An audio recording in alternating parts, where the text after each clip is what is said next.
This video will show you how to link from a Google slide to a Schoology assessment.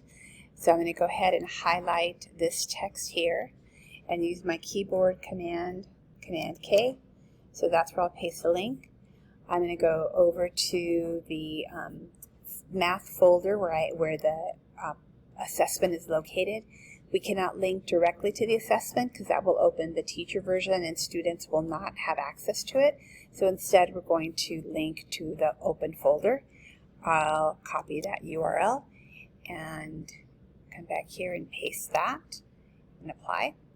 And then we can change the font color to match the rest of the text, and you can remove the underline if you want or leave it there.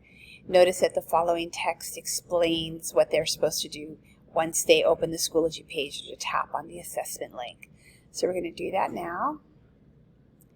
And the folder opens with the assessment there. If students tap on that link when it opens that way, logged into their own account, they'll be able to take the assessment there.